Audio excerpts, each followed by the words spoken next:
Bakit ngayon nyo lang naisipan mag-conduct niyan? Pinag-iinitan mo lang yata ako hindi ba? Nandamay ka pa ng ibang tao.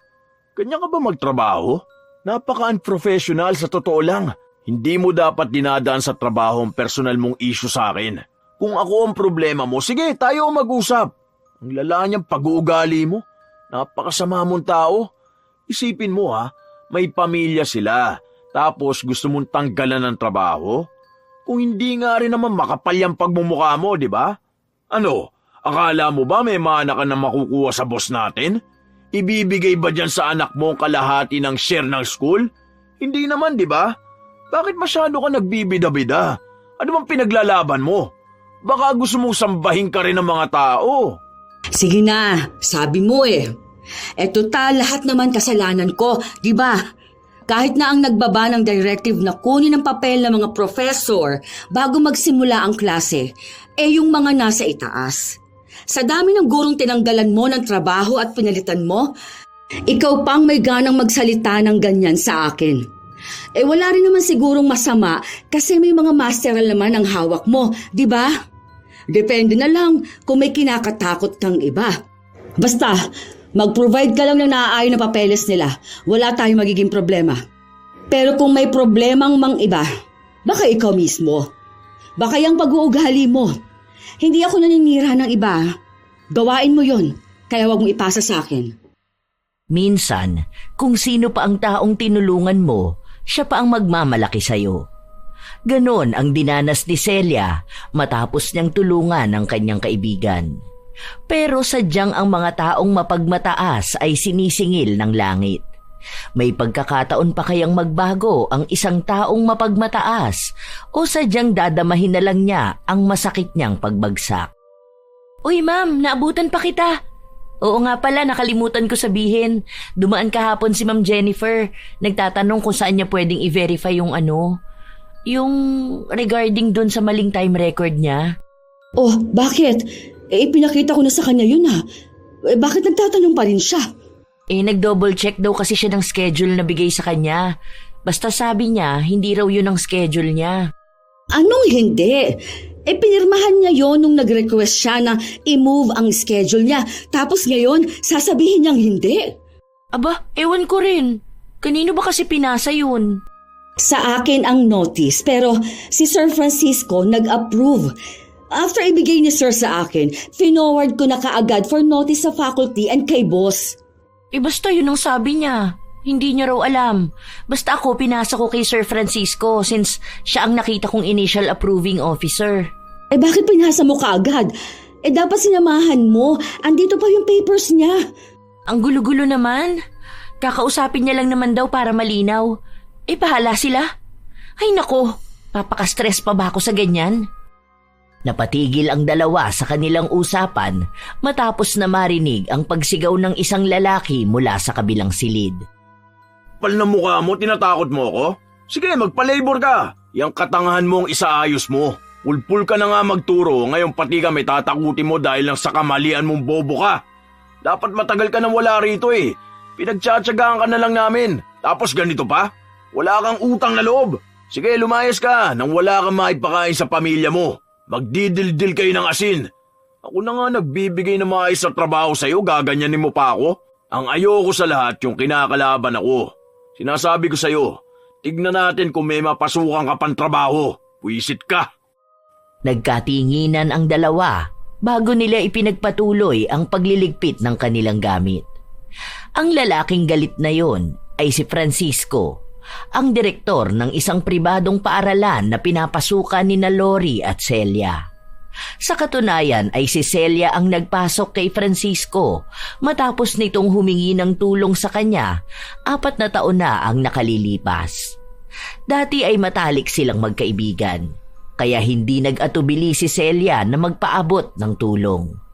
Pero hindi akalain ni Celia na malaki ang ipinagbago ng kanyang kaibigan matapos na magkaroon ng mataas na posisyon. Tila ba naging mapagmataas na ito sa lahat at madalas na siya ang dahilan kung bakit may mga umaalis na guro. Ilang beses naman na ring pinagsabihan ni Celia si Francisco, pero dahil nilamon na ito ng kanyang sistema, hindi na siya pinakikinggan. Iniisip na ni Francisco na ang sino mang may mababang posisyon, walang karapatan na kontrahin siya. Dahil doon, naisipan na lang ni Celia na kausapin ang asawa ni Francisco, ang isa pa niyang kaibigan na si Jane. Dahil mas maayos siyang kausap, sa kanya na lang naglabas ng hinaing si Celia. Pasensya ka na talaga. Sige, pagsasabihan ko na lang siya pag uwi niya. Basta, sabihin mo na lang sa kanya yung mga nasabi ko, Mare, ha? Kasi sa totoo lang, takot na sa kanya ang lahat eh. Kahit nalapitan o kausapin siya, ang bilis naman kasing uminit ng ulo nun. Ang pangit pa ng mga lumalabas sa bibig niya. Puro masasakit na salita na lang. Ay, kung alam mo lang kung paanong hiyang-hiya ako sa tuwing sinasabi mo yan sa akin. Hindi rin kasi basta nakikinig yun sa akin eh. Minsan abala siya sa trabaho niya. Pero promise, mamaya kakausapin ko talaga siya. Ang ano ko lang kasi, dahil ikaw ang nagpasok sa kanya tapos pati ikaw inaaway niya. Hindi dapat ikaw ang humihingi ng pasensya. At saka, kababata ko kayo eh. Ipinasa ko lang naman ang papel niya, tapos nakuha siya sa trabaho. Maganda rin naman ang credentials niya. At saka, sa totoo lang, magaling naman siya magpatakbo. Hands-on nga siya sa lahat ng events sa school. Kaya lang, yung pasensya niya talaga ang problema. Ang dami ko teachers ang napaalis at nagrereklamo sa kanya. Hindi ko nga alam kung anong sasabihin sa kanya. Alam mo namang ako ang HR. Napatigil sa pagsasalita si Celia matapos pumasok sa loob ng bahay si Francisco. Unang kita pa lang sa kanya, halatang sa away na aabot ang kanilang magiging usapan. Anong ginagawa mo rito? Nagsusumbong ka na naman sa asawa ko? Wala ka bang ibang pinagkakaabalahan? Puro ka chismis. Maya ka naman. Naturingang faculty member, ganyan ang pag-uugali mo. Saka ano, sobrang saya mo na ba dahil napatawag na naman ako? Malamang kung ano-ano na naman ang pinagkalat mo sa school. Kung hindi ba naman makati ang dila mo, panay ang chismis mo sa kung sino-sino. Ang kapal ng pagmumukha mo ah. Tapos pupunta ka pa rito sa bahay? Gusto mo rin gawing kakampi ang asawa ko? Hindi ko na kailangang sabihin sa iba ang mga ginagawa mo. Lahat sila nakakarinig kung paano mo laitin ang mga tao. O ayan, ganyan ka magsalita. Sa sobrang taas ng tingin mo sa sarili mo, naiwan dyan sa talampakan mo ang utak mo. Ang dami mong nasirang gamit. Oh, sige nga, kailan mo yung babayaran? Oo nga pala, mukha ka nga palang pera. O sige, ito ang perang ibabayad ko dun sa mga nasira ko. Hindi ko kailangan ng pera mo. Isa pa, bakit ako ang lagi mong pinagbibintangan, ha? Ako lang ba yung taong nakikita mo sa opisina? Anong tingin mo dun sa iba? Mga bulag? Mga bingi? Ikaw ang gumagawa ng kahihiyan mo, tapos sa iba mo ipapasa? Dahil kung hindi mo sana sila kinakampihan, wala silang lakas ng loob na makipagsagutan sa akin. Di sana may mga respeto sila. Paano, bastos ka rin sa akin? Ang hirap mong pakisamahan sa totoo lang. Nagmamagandang loob lang nga ako sa kanila. Kung sana kaya mong kontrolin ang sarili mo, kaso hindi. Yung mga aso mo ang pagsabihan mo. O, kita mo. Ano pag-uugali yan? Sa tingin mo, yung ganyang pag-uugali mo walang naiinis sa'yo? Kung alam mo lang kung gaano karaming tao na ang pinakiusapan ko para lang hindi ka mai-report.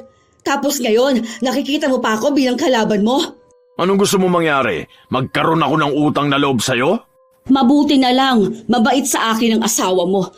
Buti na lang, inaalala ko ang mga anak mo. Dahil kung hindi, baka wala ka nang mapasukang trabaho. Maayos akong nagpunta rito, tapos ganyan mo ako pagsasalitaan. Wala akong pakialam.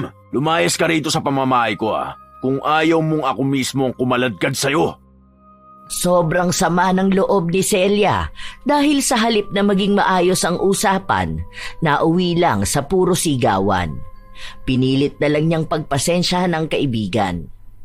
Isang hapon, habang abala sila sa pagtatrabaho, lumapit si Francisco kay Celia. Nakakapanibago na nakangiti ito sa kanya at binati pa siya. Iisa lang ang ibig sabihin nun, may ipapakisuyo sa kanya. Bumabait lang naman sa kanya si Francisco kapag may kailangan ito sa kanya.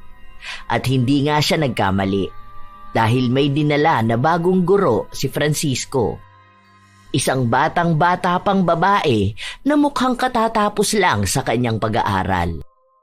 Ano sa tingin mo? Okay siya, no? Magaling yun. Sobrang talino nun. Grabe. Patapos na ang semester. Hindi na muna tayo kukuha ng bago. Yun din ang ibinaba ng notice sa amin. Di ko naman sinabi na ngayon. Consider mo lang para sa next SEM, di ba? Kulang na kasi tayo ng professor. Baka mahirapan na tayo sa susunod na SEM. Ang daming umalis. Wala pa tayong kapalit.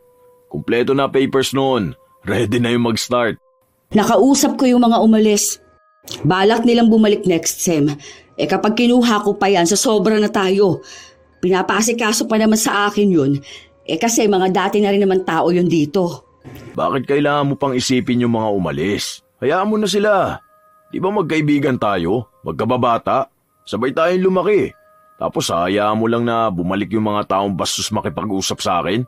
Huwag kang magpapakababa para sa mga taong walang galang. Kapag bumalik ang mga yon, baka magkagulo lang ulit. Ang hilig pa naman manakot ng mga yon. Kaya pagbigyan mo na ako rito, ha? Isa lang naman tong pinapasok ko eh. Titingnan ko muna kung ano magagawa ko. Wala pa namang ibinababa na budget at kung ilan ang kulang na personnel. Sasabihan kita kapag may bakante pa.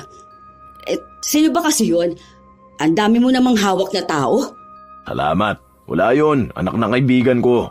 Naghahanap ng work eh, kaya dito ko nalang ipapasok. Basta, diretso ko na sa'yo ang resume niya, ha? Ikaw na ang gumawa ng paraan para makapasok siya. Alam ko naman na kaya mo yan eh. HR ka pa naman.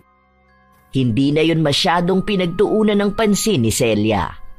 Nagpatuloy ang kanyang trabaho. Ilang sandali lang, pinatawag siya para itanong ang tungkol sa papel ng bagong guro na nais niyang ipasok. Kinausap siya kung kilala ba niya ang dalaga na yon, lalo na't marami rin ang nakukuhang balita patungkol sa mga guro na hindi nagtuturo at nagpapabayad para lang makapasa ang mga bata. Nagiging mahigpit na sila dahil marami na rin ng mga magulang na nagrereklamo. Ipinangako na lang ni Celia na kikilalanin na lang muna niya ang babae.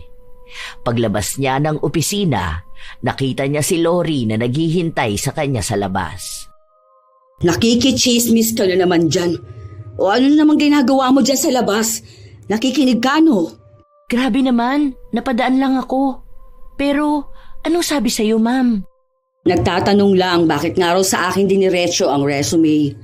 Ano palang balak mo? Ipapasok mo ba? Baka naman mapahamak ka. Mamaya gawin niya pa yung kasabot sa mga kalokohan niya, no?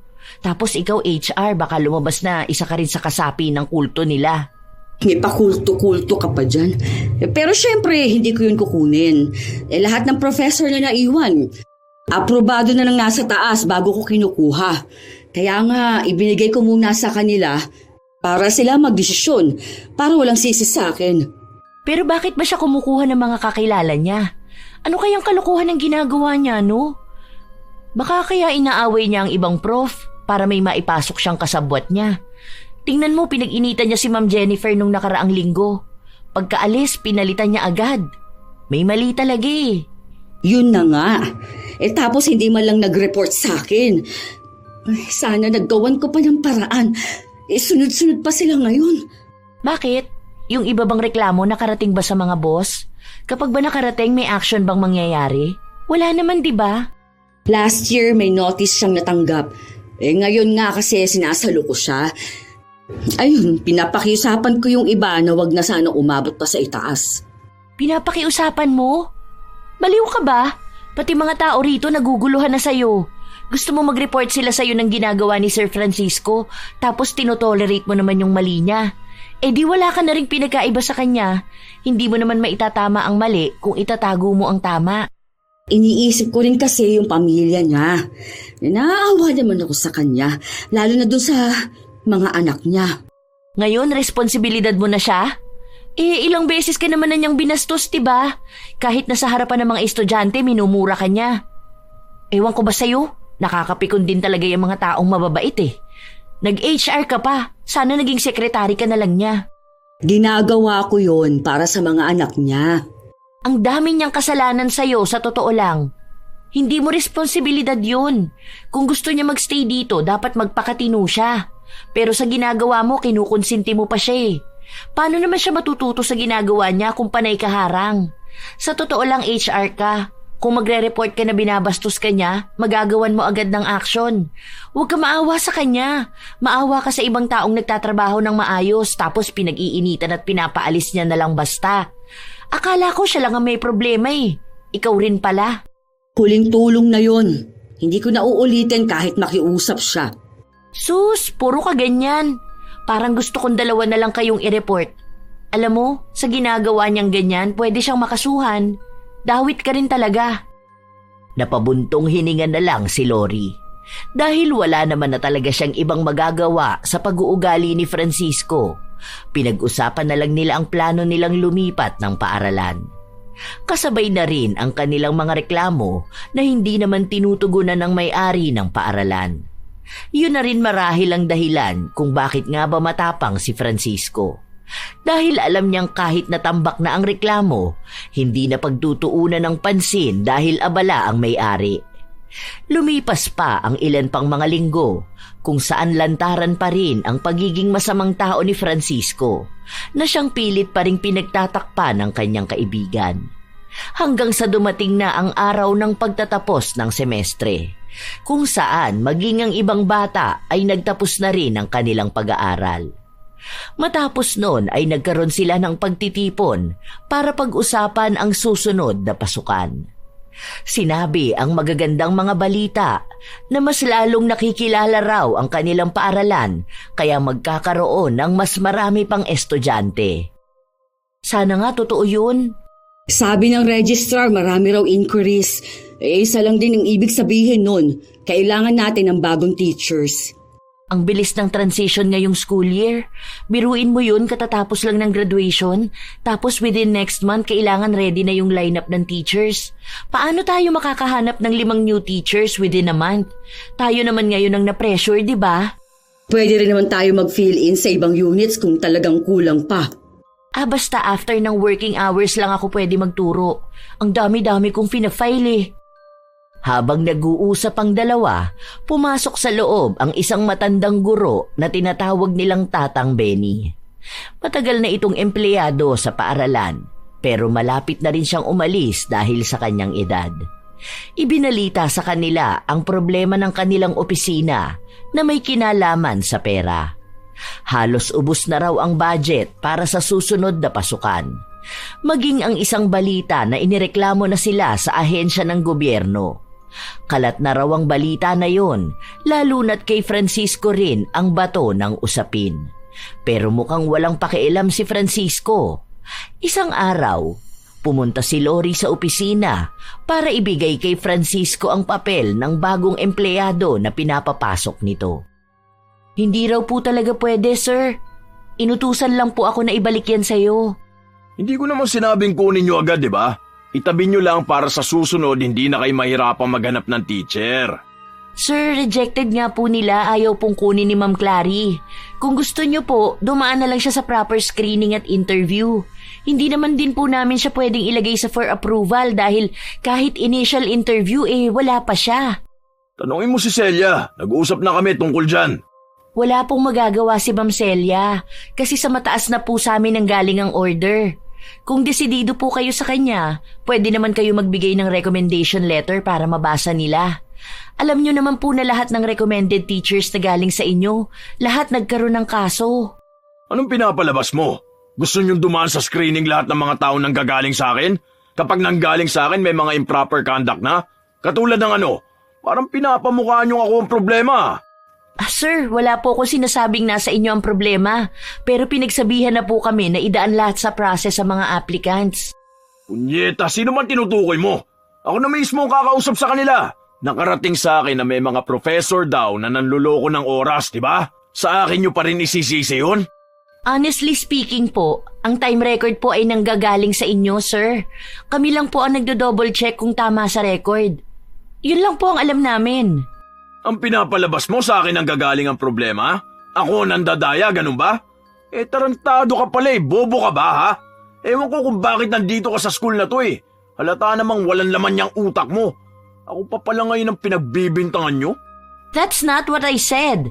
Now, if you can excuse me, narelay ko na po ang directive na binigay ni ma'am sa akin. Hindi mo ba alam na paninirang puri ang sinasabi mo? Pinupuntire mo pa lahat ng tao malapit sa akin. Discrimination din tong ginagawa mo. Parte rin ba yun ng trabaho mo?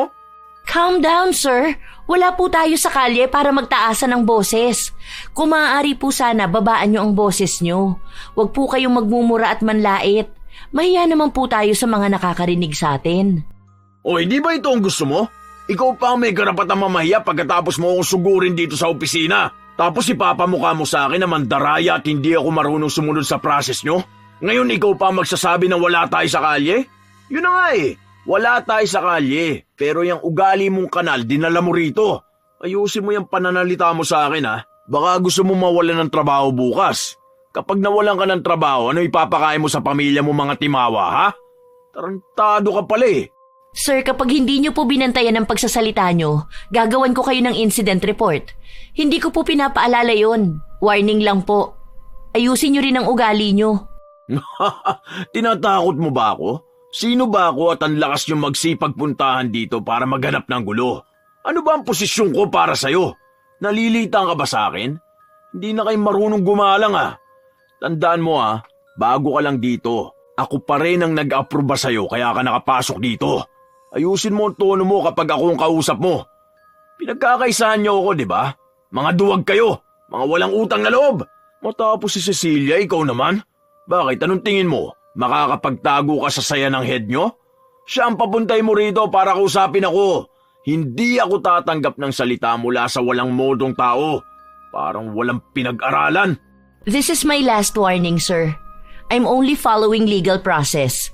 Kindly do the same at wala po tayong magiging problema. Thank you. Naging matapang at palaban si Lori kahit na alam niyang maaaring siya na ang susunod na pag-iinita ni Francisco. 30 minuto na ang nakalipas matapos ang oras na dapat ay tapos na ang trabaho. Inabot kay Lori ang sahod ni Francisco dahil siya na lang ang hindi pa nakakakuha. Nagmamadali kasi ang katrabaho nila dahil may kailangan itong asikasuhin sa kanilang bahay. Ma'am, ikaw na lang mag-abot kay sir. Total friends naman kayo, di ba? Ikaw ang pumirma sa kanya. Ikaw ang hahanapin yan. Hindi nga kami magkabati nun. Nagsagutan kaming dalawa, di ba? Ang sama-sama ng ugali nun. Grabe mga panlalait niya sa akin, ha? Bigla mo ba naman kasing sinagot? Wala naman kasi siyang papel na pinasa. Illegal recruitment yun, no? Siya ba ang HR?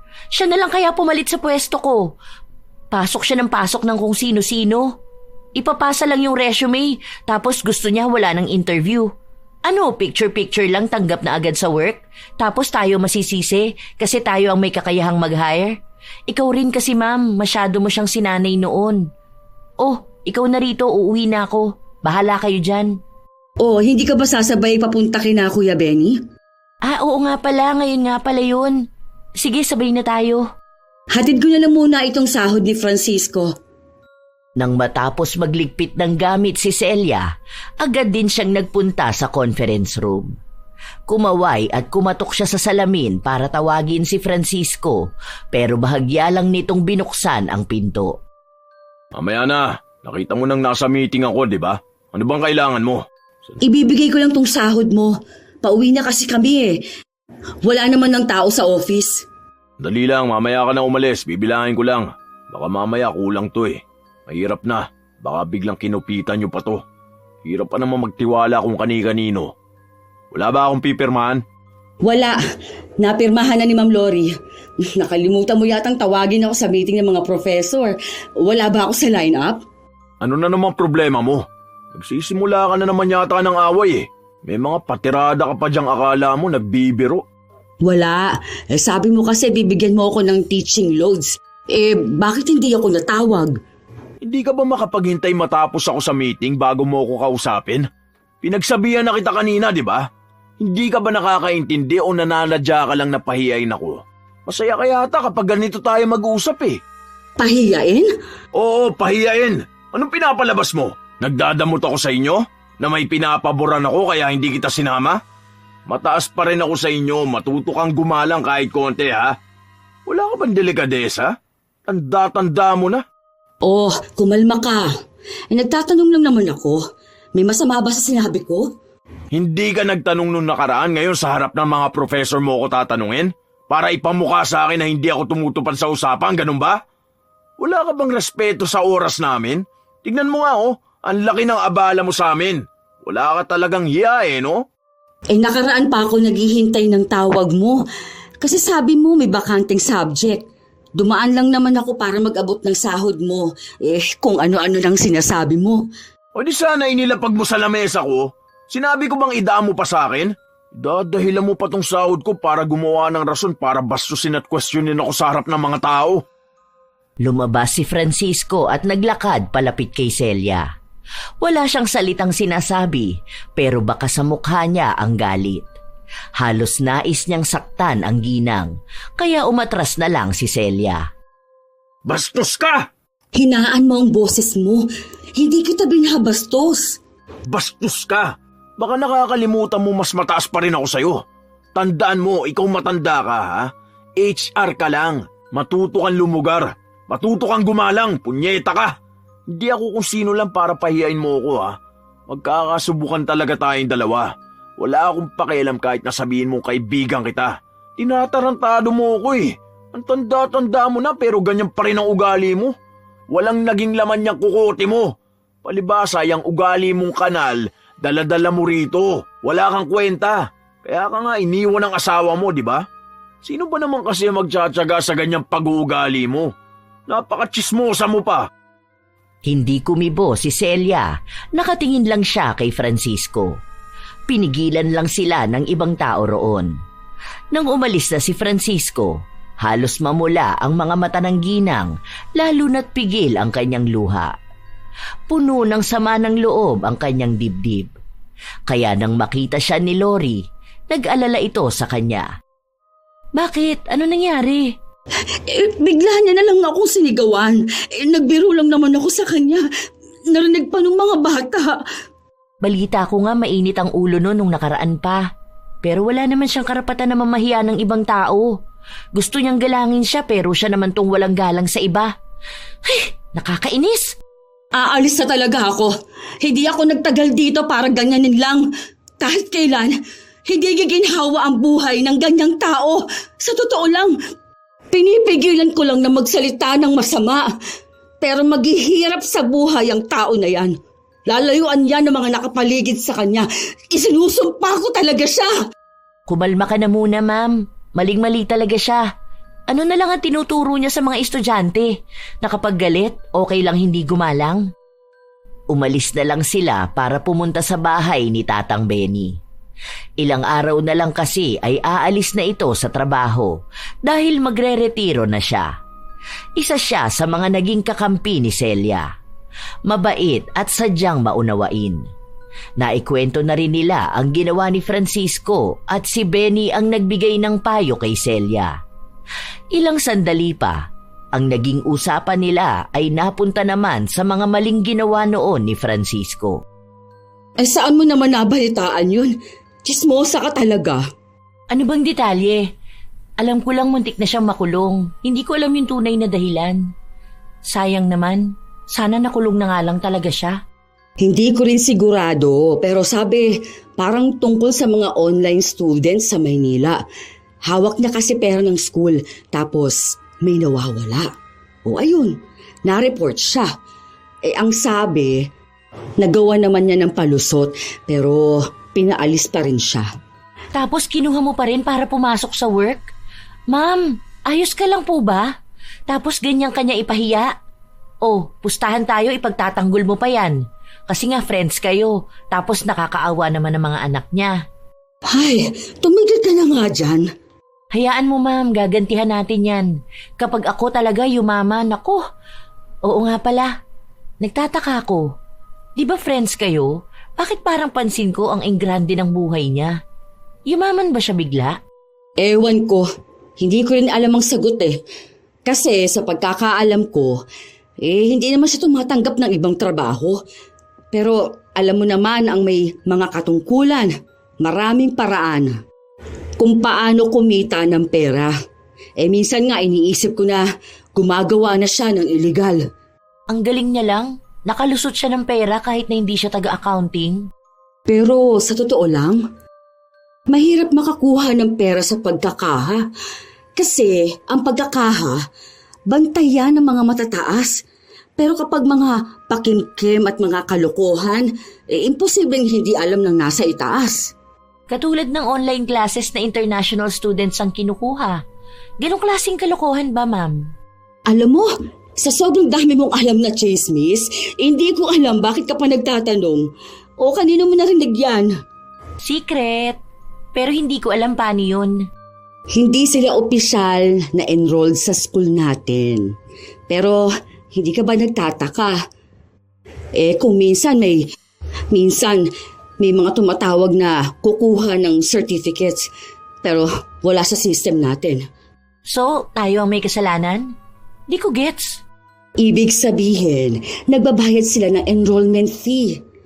May record silang pinapakita, katulad ng transfer of money at mga grades. Nung kinausap namin si Sir, ang sinasabi niya naman, tutor lang naman daw niya yun. Hindi ba bawal yun? Bakit niya ginagawa yung ganun? Bawal kung bawal. Kulong ka kung mahuli. Kaso nga, wala namang estudyante ang nagrereklamo kapag kinausap na ni Francisco. Nawawala na sila. Tapos, malaking problema pa dahil nakapangalan pa sa school natin. Ang dami kong nalalaman na kalokohan ha. Parang ang sarap pakipagkaibigan sa ganun. Marami akong matututunang kalokohan. Ay, kapag ganyan ka, iiwan kita. Sa lahat ng gugustuhin mong matutunan, yung may posibilidad na makulong ka pa. Kawawa naman yung mga magulang ng estudyanteng nagbabayad at kumakayod para lang makapag-aral ang anak. Tapos lolokohin mo lang? Biro lang. Pero ang tagal niya nang ginagawa yon tapos di man lang nahuhuli. Ang galing niya. Nagpatuloy ang kanilang usapan hanggang sa lumapit si Benny. Doon lang nila ito nakausap ulit at sinabi na hindi na muna niya itutuloy ang kanyang pagreretiro. Dahil may utang siya sa pag-ibig at kung hindi niya raw yun mababayaran, wala pang 5,000 ang makukuha niyang huling sahod. Kung kakayanin niya pa raw, sa susunod na taon na lang siya magre-retiro. Malalaki naman na mga anak mo, hindi ka ba nila sinusuportahan? Malamang, Lori. Anong gusto mo? Sa anak siya aasa ng retirement niya? Sinabi nga niya sa akin na gusto niyang magbukas ng maliit na tindahan. Hindi ang inaano ko yung sa pension niya. Makukuha niya pa rin naman yun. Pero iniisip niya rin yung retirement niya. Ganyan na rin iniisip ko ngayon.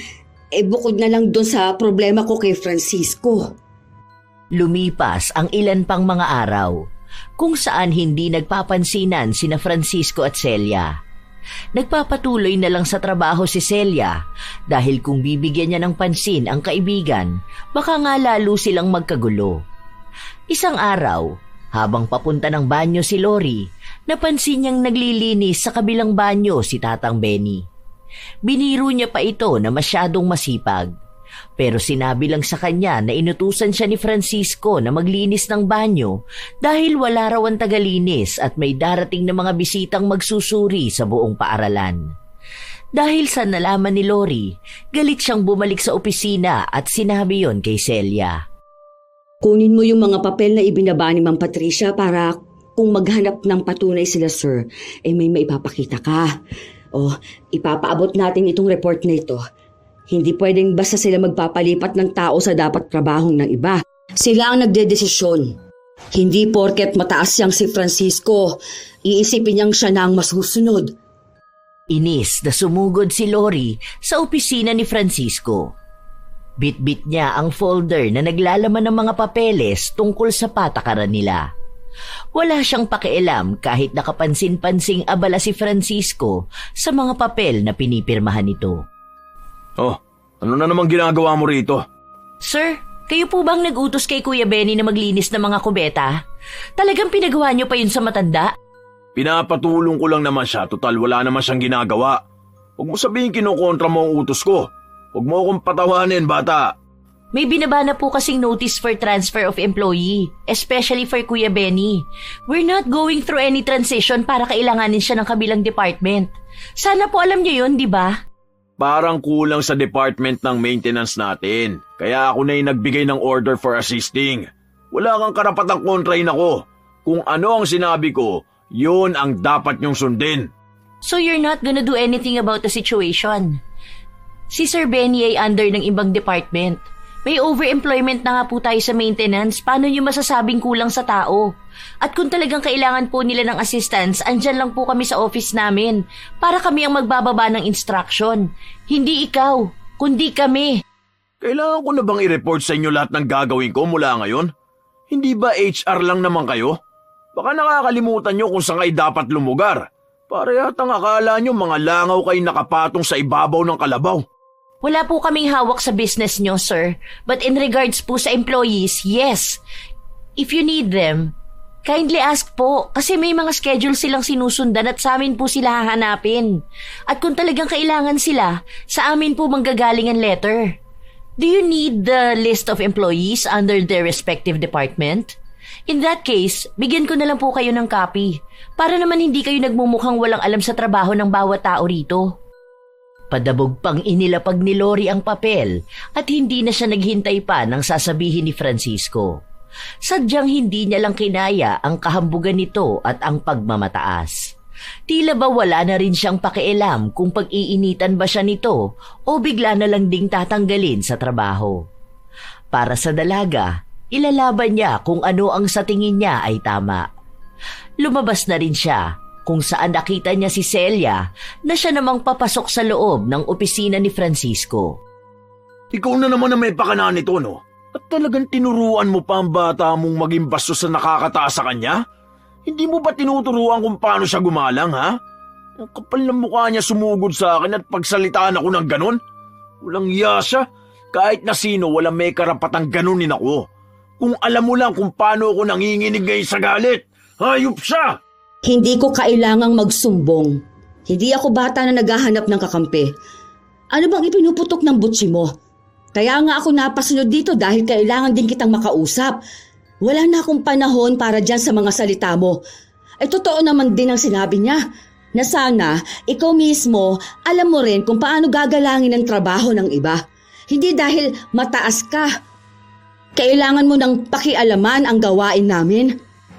Nagpapatawa ka ba? Ano ba inaakala mo? Ano ba naman trabaho mo? Di ba HR ka lang naman? Baka ka mo nagkakampihan lang kayo. Alam ko na yan. Matagal ka nang naiinggit sa akin, di ba? Dahil ikaw matagal ka na rito, pero sa akin napunta ang posisyon. Sa kanito nakaraan, akala mo ba hindi ko yun makikita? Kayo-kayo lang ang nagkikita-kita tapos hindi nyo man lang ako inimbitahan. Anong ibig sabihin nun? Lumalabas na ang dahilan kung bakit ka nagagalit. Para ka naman bata na hindi sinali sa laro. Pag-iinitan mo pa yung matanda.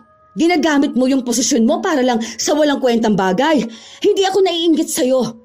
Dahil wala yan sa'yo kung wala ako. Talaga ba? Hindi mo lang kayang aminin. Kaya ngayon, ang ginagawa mo, sinusulsulan mo mga aso mo na atakihin ako. Para nga naman kapag napatalsik ako, ikaw na ang papalit sa akin, no? Galing mo rin talaga mag-isip. Ibang klase ka. Tignan mo na nga yung ginagawa mong paggamit ng posisyon mo para makapanlamang ng tao. Huwag kang umasta na parang hindi yan mawawala sa'yo. Tandaan mo, lahat kayang bawiin ng langit. Kung ano mang ipinagmamalaki mo ngayon, pwedeng isang araw mawawala lahat-lahat. Kaya mas mabuti na sana na maging mapagpasalamat ka. Alagaan mo maging ang reputasyon mo. College director ako. Hindi mo ko under para takutin mo, ha? Ibaon mo yan dyan sa kakapiranggut mong utak. Hindi mo ko kaya, Celia. Isa ka lang trabahador sa school na to na dapat sumusunod sa mga utos ko.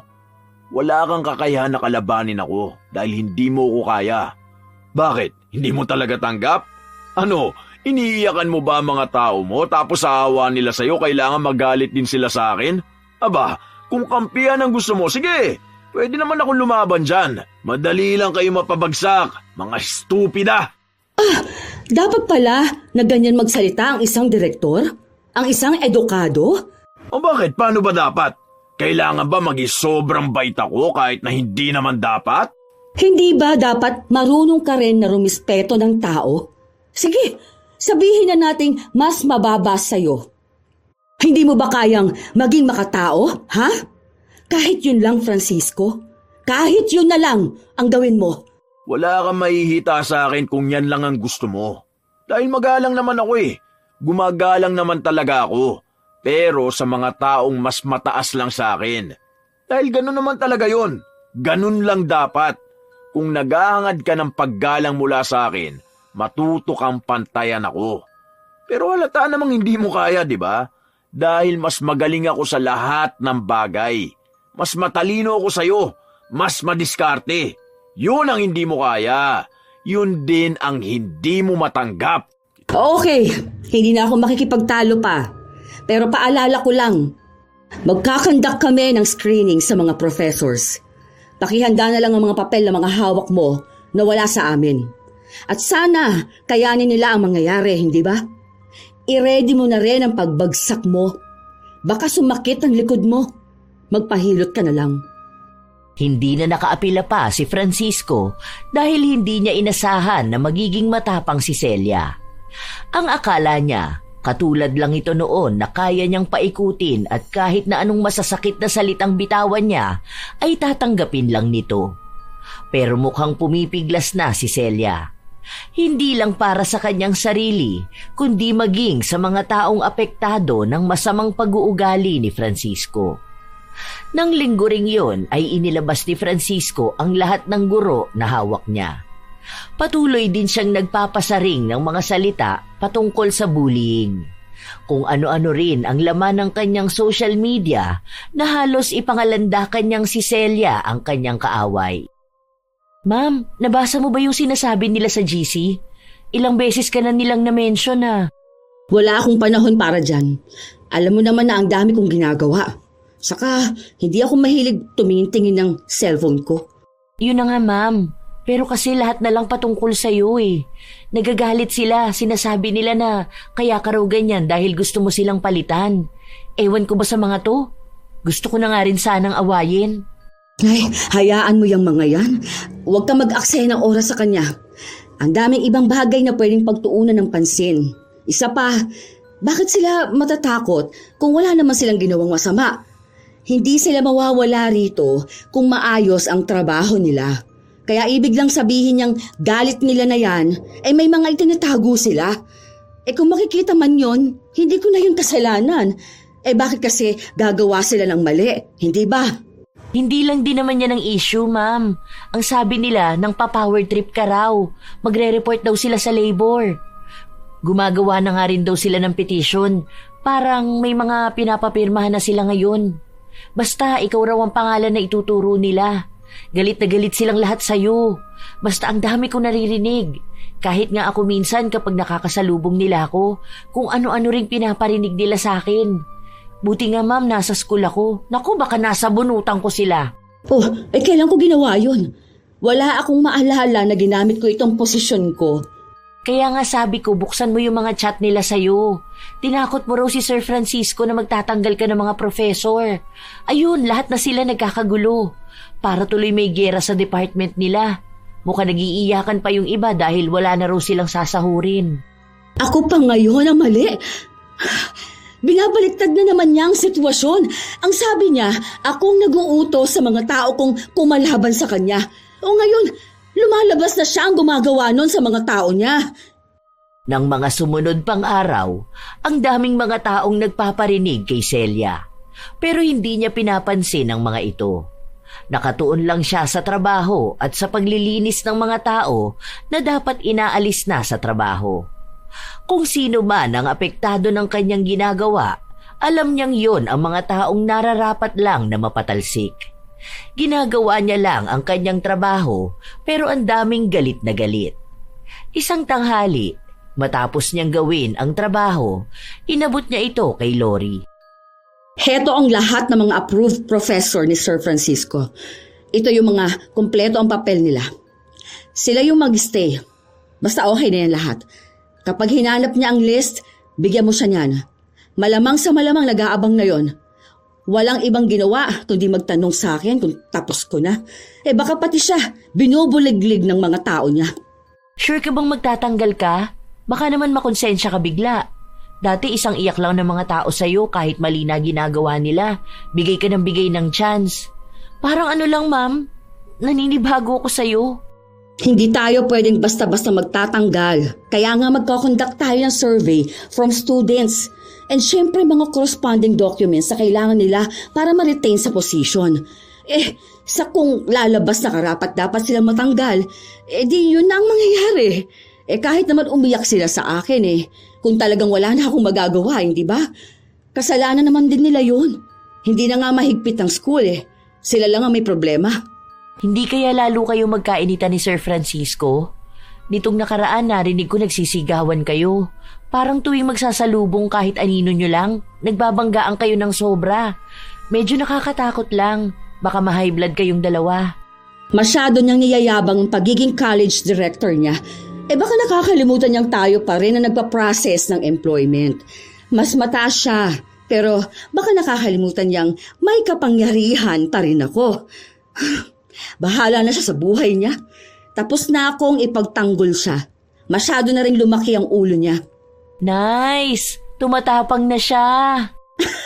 Baliw ka. Umayos ka na nga dyan. Trabaho na.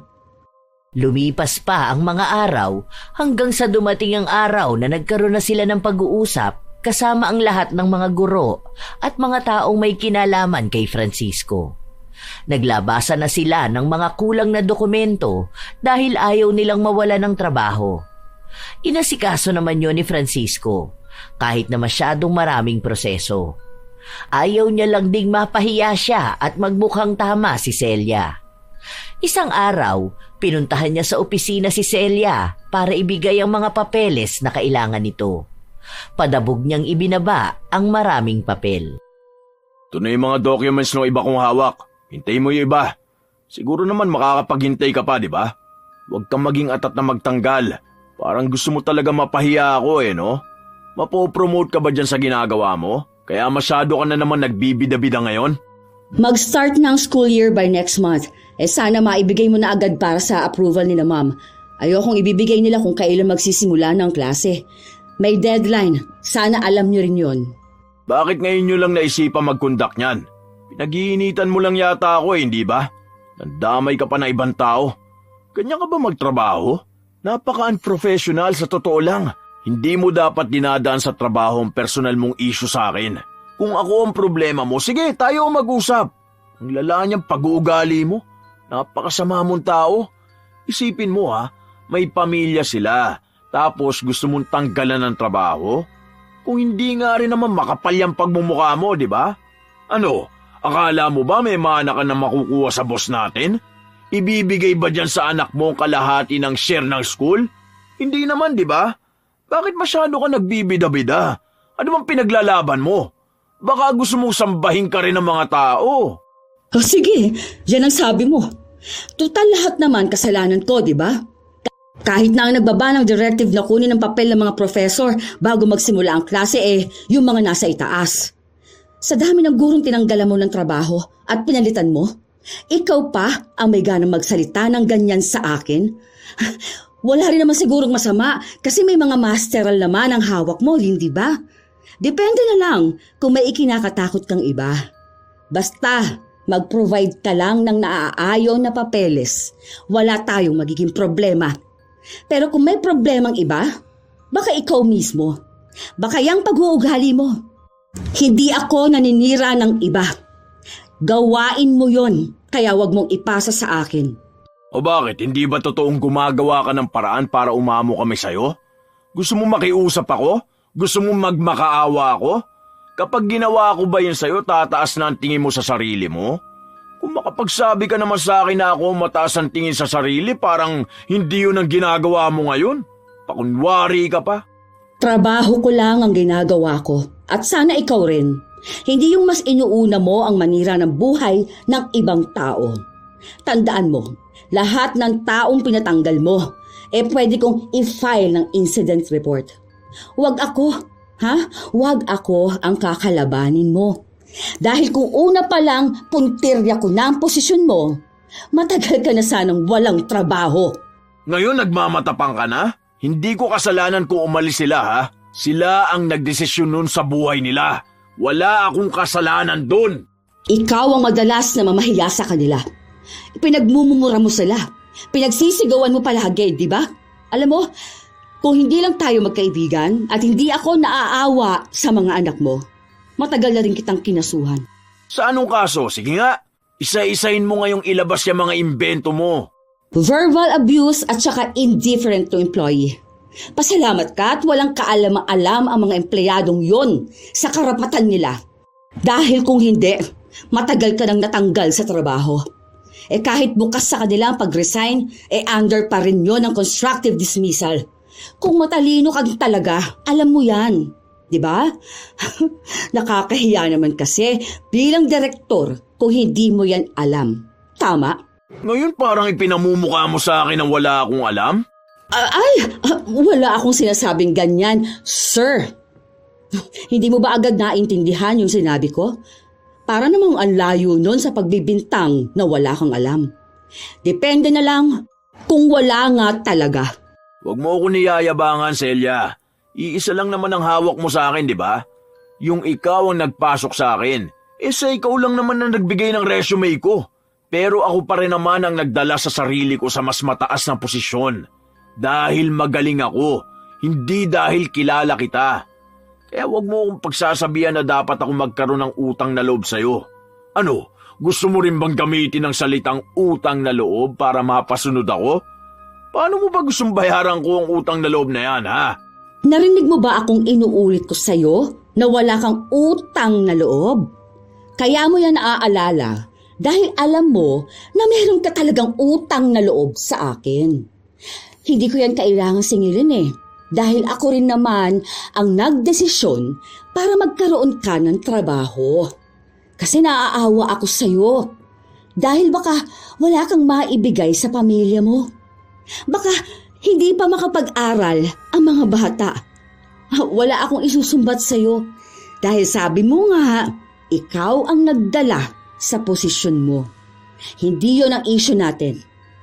Ang problema rito ay ang ugali mo. Hindi lang sa akin, kundi sa kahit na sinong nakakausap mo. Masyado kang mayabang. Nayayabangan lang kayo sa akin dahil nasa posisyon ako.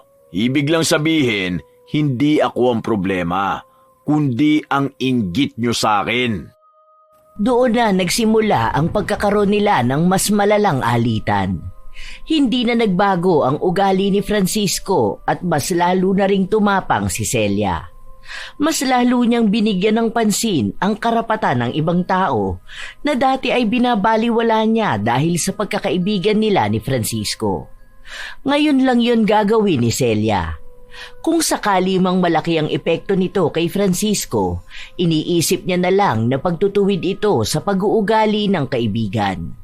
Dahil kung sakali man na mas lalala pa ang kamalian na ginagawa nito, maaaring malaking bagay pa ang magiging balik sa kanya. Yun lang naman ang kinakatakot ni Celia. Isang araw, galit na galit si Francisco na sumugod sa opisina ni Celia kung saan naabutan niyang mag-isa lang doon ang ginang. Nagkaroon kasi ng malaking problema si Francisco at ang tanging tao na sinisisi niya ay si Celia. Ano bang pinagsasabi mo? Anong alam ko dyan sa kaso ng mga professor na under mo? Wala akong kinalkal na kahit na anong issue nila. Iba ang humahawak niyan. Tapos na ako doon sa pagkuha ng documents nila. Kung anong ibang issue nila, hindi ko na problema yon. Huwag mo sa aking isisi ang lahat. Alam kong ito ang nagpapasaya sa'yo. Ang nakikita mong nahihirapan ako at yung ibang mga tao ko, di ba? Sa sobrang saya mo, baka ilibre mo mga aso mo. Ano, lalabas ba kayo mamaya? Pagkakatuwaan nyo na unti-unti na akong bumabagsak? Ang toxic mo no? Grabe na yung inggit sa katawan mo. Sinabi ko na sa'yong wala akong alam sa mga sinasabi mo. Nag-file lang ako ng report. Kung may kaso sila, kasalanan na nila yon. Pati ba naman yon sa akin mo nalang isisisi? Hindi ako toxic. Siguro may pagkamasama ang ugali ko pero hindi ako toxic na tao. Ayusin mo yung pananalita mo, ha? Susugod ka sa akin dahil lang sa ganyan? Kanino mo gustong isisi? Alangan namang sa akin na naman, na ako na naman ang problema. Di ba yun naman ang palagi mo sinasabi? Papaawa ka na naman dyan. Gagamitin mo na naman ang mga salita mong matanda ka na masyado para sa kung ano-anong gulo. Alam mo kung hindi mo naman pinakialaman ng mga tao ko, wala naman magiging problema eh. Sinisira mo lang talaga ang pangarap ko. Ayoko makipagtalo sa'yo. Basta alam kong wala akong ginagawang mali. Sinasabi ko sa'yo ha, sa oras na mawalan ako ng trabaho, ikaw ang una kong papatayin. Total wala na rin namang kwenta yung buhay mo, di ba? Para sa ganun na lang din ako makakaganti sa yung hayop ka. Sisiguraduhin ko sa'yo na kapag bumagsak ako, kasama ka rin babagsak. Nakaramdam ng takot si Celia sa mga salita sa kanya ni Francisco. Nang matapos ang ginagawa ni Celia, umalis na rin siya sa kanyang trabaho. Hindi niya alam na pati pala si Lori ay sumunod sa kanya. Ayaw na kasi niyang magkaroon pa sila ng malalang away, kaya siya na lang ang lalayo. Ginawa na lang niya ang lahat para mabigyan ng katarungan ang mga taong inapi ni Francisco. Aminin man niyang minsan nakakaramdam siya ng konsensya para sa iba, pero mas iniisip niyang kung pangungunahan siya nun, hindi rin maitatama ang mga mali. Wala na rin namang pagkakaibigan na masisira dahil matagal na itong nawasak dahil sa kanilang alitan. Isinalba na lang niya ang kanyang sariling buhay. Humahanap na lang siya ng ibang paaralan na pwede niyang mapasukan. Kasama niya rin naman si Lori na humahanap din ng pwede nilang lipatan na trabaho. Simula noon, hindi na siya nakatanggap ng kahit na anong balita sa paaralan na dati niyang pinapasukan. Iniiwas na lang din kasi niya ang sarili sa maraming isipin. Makalipas ang ilang buwan, habang namamalengke si Celia, nakasalubong niya si Jane. Hindi pa nga niya ito namukhaan nung una dahil iba na ang itsura nito. Mare, ano nangyari sa'yo? Ha? Bakit naman nagkaganyan na ang itsura mo? Naging losang ka naman na. Hoy, ano, ayos ka lang ba? May sakit ka ba? Ay, kung alam mo lang ang nangyari sa buhay namin ngayon, Mare. Naiiyak na nga ako magkwento eh. Alam mo ba na nawala na ng trabaho si Francisco? Natanggal na siya dun sa school. Matapos nun, patong-patong na kaso na ang kinaharap niya. Alam mo bang sunod-sunod ang problemang nangyari sa amin? Wala na yung ipon namin, as in ubos lahat. Tapos itong sasakyan namin kakukuha lang ngayon. Isusunod naman na yung bahay namin. Wala na kaming titirhan. Lahat ng pinaghirapan niya, nawala ng ganun lang kadali. Ha? Ano ba kasing ginawa niya? May tumawag daw na international student at naghahanap ng diploma niya. Pinahanap daw sa registrar. Wala raw sa list yung school ID niya. Pinapalabas nila na kinamkam daw ni Francisco ang pera. Habang iniimbestigahan pa lang, lumabas yung dalawa pang kaparehas na kaso. May mga naipakita silang bank transfer na nakapangalan nga kay Mister. Grabe yung nangyayari sa akin ngayon, Mare. Ano naman ang sinabi ng school? Wala na kasi akong kinakausap sa kanila. Kaya hindi ko na maitanong yung mga ganito. Hindi raw nila alam eh. Wala rin sa records ng CHED ang mga estudyanteng yun. Bali lahat pinapasalo nila sa mister ko. Paano naman kami? Kahit nga pangkain namin ng mga bata, wala ako mapang sustento. Kaya binigay ko na muna ang mga bata kina mama. Ang hirap. Hindi ko na alam kung anong gagawin ko. Kulang-kulang kalahating milyon yung kailangan naming ibalik sa mga estudyante. Saan naman ako kukuha noon, di ba? May ipinakita ba silang pruweba? Bank transfers nga. Nung una, sabi ni Francisco, tutor lang naman daw sila. Pero kasi may pinakita silang forms na parang nagpapatunay na enrolled sila tapos pirmado niya rin. Nakipag-usap ka na ba sa attorney nyo? Ay naku, natalo nga kami sa kaso. Maghanda pa raw kami kasi baka may ilang estudyante pa ang lumitaw matapos nito. Kailangan din namin maibalik lahat ng perang nakuha ni Francisco. Kapag nagpatuloy pa to, baka umuwi na lang din ako kina mama. Hindi ko na kaya tong stress na nangyayari sa akin. Sobrang hirap. Hindi ko to kaya mag-isa. Nakakarma na nga yata kami. Alam ko na makakaya mo rin yan. At sana, maging malaking leksyon na rin kay Francisco. Lalo na noong mga panahon na wala siyang ibang ginawa, kundi ang ipagyabang sa lahat ang posisyon na meron siya. 12 taon ang sentensya kay Francisco. Doon na tuluyang nagsimulang bumagsak ang lahat sa kanya. Wala na siyang kahit na anong bagay na ipagyayabang sa ibang tao. Kung gaano siya naging mapagmataas, siya namang bagsak niya. Nawala ang kanyang yabang dahil hindi niya kayang maging matapang sa loob ng kulungan. Sa totoo lang, naaawa si Celia sa sinapit ng kanyang kaibigan. Pero sadyang yun na ang buhay na kinahantungan ni Francisco. Ilang taon pa ang lumipas, nakahanap ng isang maliit na bahay si Jane kung saan doon muna siya nanatili habang ang kanya namang anak ay nasa poder pa rin ng kanyang mga magulang. Sa ilang taong nakakulong ni Francisco, hindi pa rin sila nakikita ni Celia. Hanggang sa isang araw, bumisita sina Celia at Lori sa bahay ni na Jane. Mamamas ko po! Manggugulo lang po kami! Pasok kayo. Pasensya na kayo kung mainit ha. Wala kasing kuryente naputulan. Kailangan mo ba ng tulong? Magkano ba ang bill nyo? Hindi na Mare, wag na. May trabaho naman ako sa tindahan. Okay na yun pantusto sa pang-araw-araw at pagtulong sa mga anak ko. Kasama ko nga sila ngayon Andyan sila sa kapitbahay na mamas ko. May dala pala kaming pagkain. Sinadya talaga namin yan para sa inyo. Napadaan lang talaga rito para mga musta. Alam mo na, sa tanda kong ito, hindi na masyadong makaalis ng bahay. Oo nga pala, bakit hindi mo subukang maghanap ng ibang trabaho? Sa company, ganon. May tatanggap pa ba sa akin sa edad ko? Saka mabuti na rin muna doon ako sa palengke at hindi na nila ako hinahanapan ng kung anong papel. Wala rin akong pang-pamedical kung sakali. Kaunting panahon na lang, makakaluwag-luwag na rin. Magtatapos na ang panganay mo. 2 taon pa, pero kakayanin. Nagwo-working student na nga rin siya para lang makatapos. Ang sipag ng bata na yun.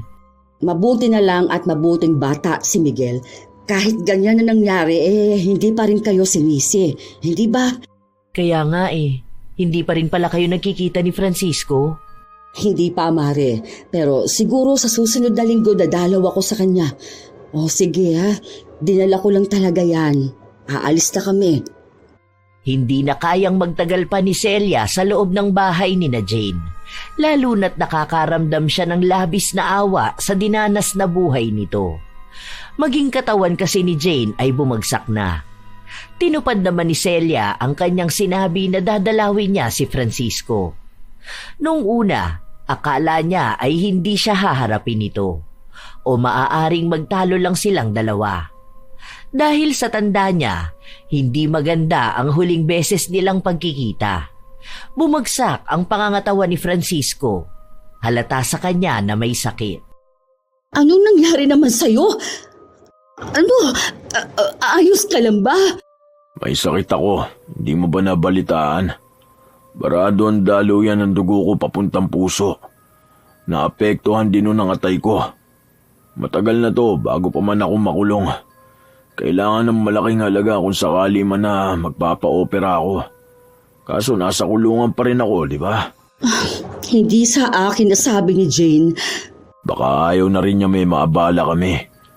Buti ka nga dumalaw ka na sa akin Yung anak ko ayaw na akong makita.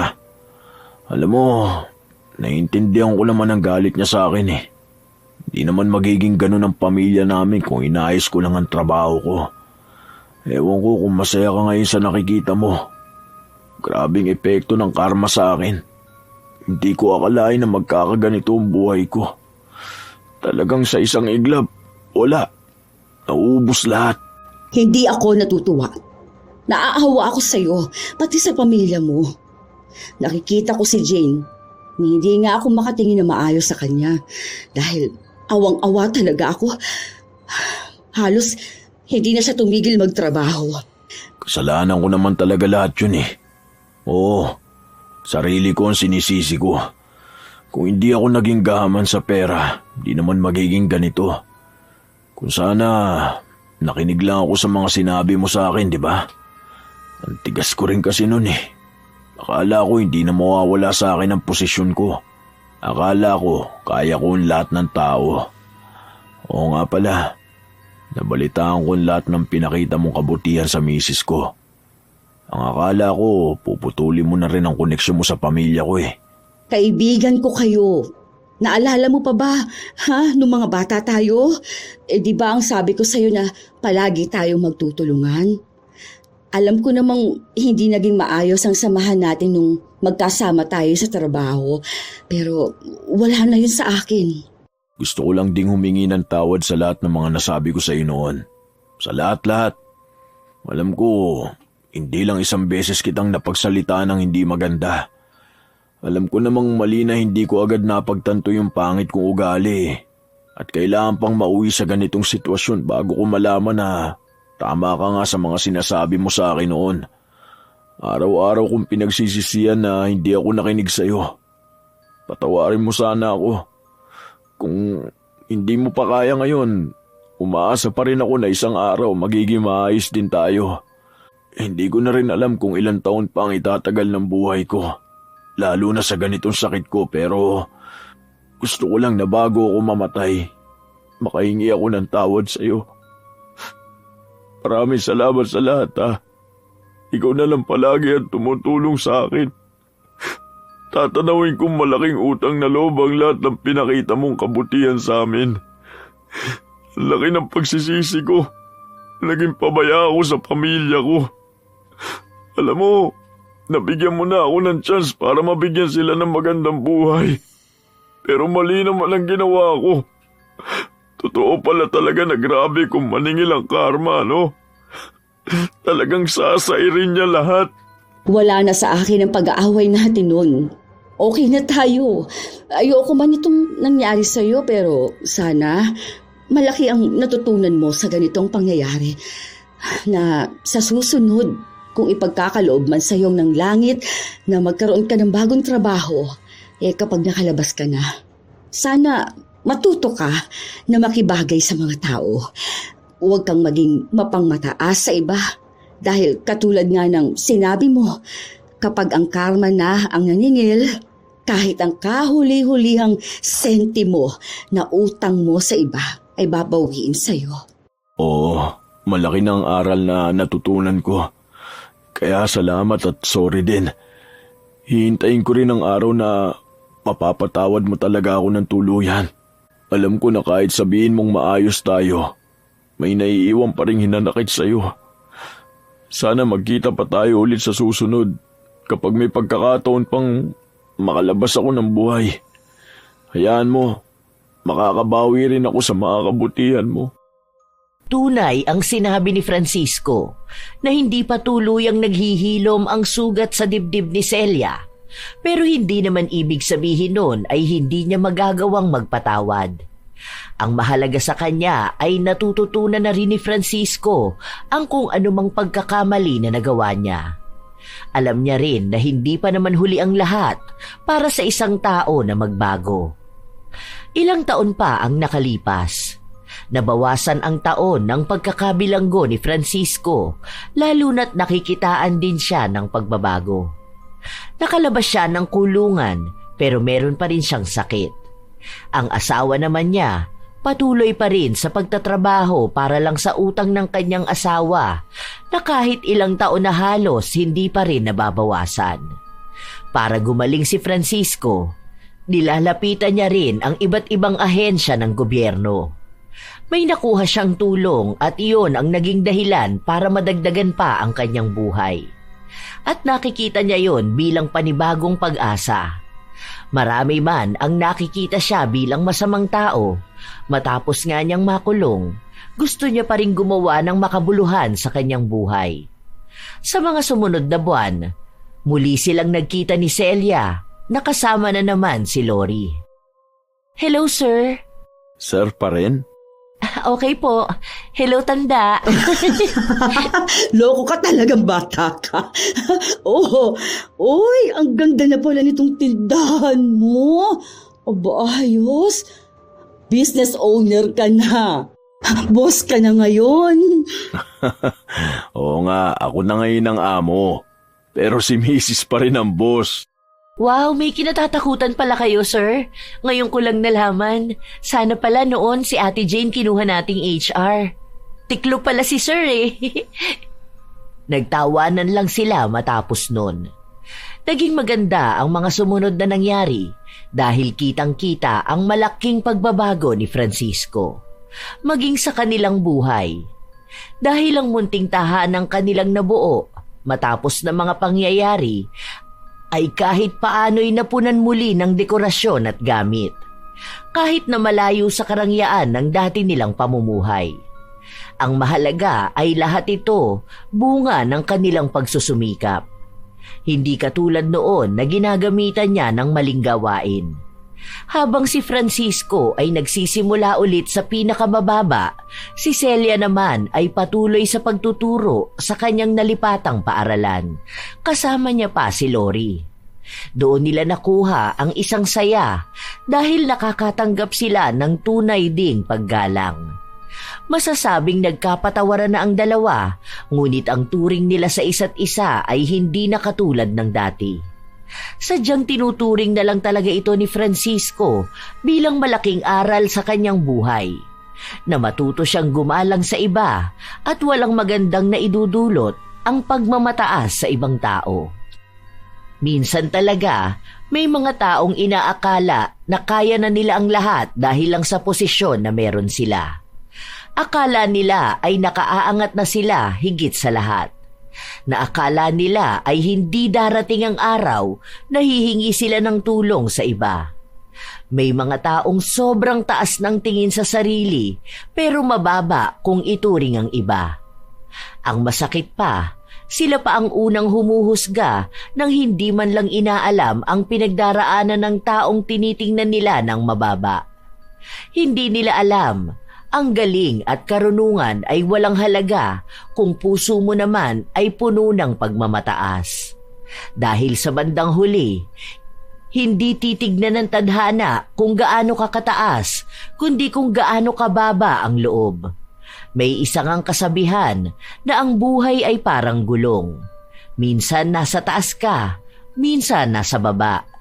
Kaya huwag mong ipagmalaki ang posisyon, pera o koneksyon mo dahil baka sa isang iglap, mawala rin ang lahat ng yon.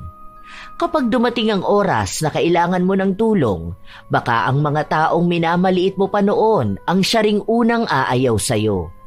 Katulad na lamang din ang pagdating ng karma. Hindi man ito nagmamadali, pero siguradong darating ito. Ipaparanas sa'yo ang kaparehas na pakiramdam na iyong ibinigay sa iba. Kung may pagkakataon pang maging mabuti, mas mainam na piliin mo yon. Tandaan na lamang na ang tunay na taas ng isang tao ay nasusukat hindi sa kung anong posisyon ang hawak niya, kundi sa kung gaano siya marunong yumuko kahit mataas siya. Madalas sa buhay, may makakatagpo tayong kaibigang tunay na tutulong at masasandala natin sa buhay, pero hindi lahat ay kayang magpahalaga sa kanila. Marahil ang iba ay inaabuso pa na nauuwi sa tuluyang paghihiwalay nila ng landas. Kayo ba mga apo, nasubukan nyo na bang makatagpo ng ganoong klase ng tao? Kung kayo ay may katulad na kwento, maaari nyong ibahagi ito kasabay ng inyong opinyon. Dahil masaya akong mabasa ito.